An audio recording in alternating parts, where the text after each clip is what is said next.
Filipino peacekeepers gitagal access sa internet aron maka-communicate sa pamilya sulod sa 21-day quarantine sa Caballo Island.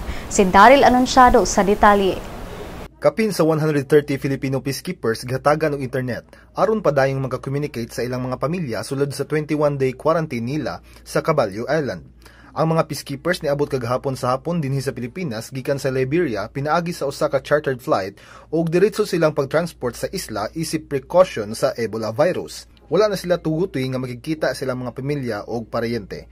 Tungod niini ang military ni butyag nga ang mga peacekeepers hatagan og internet facilities aron maka-communicate sila sa ilang mga pamilya.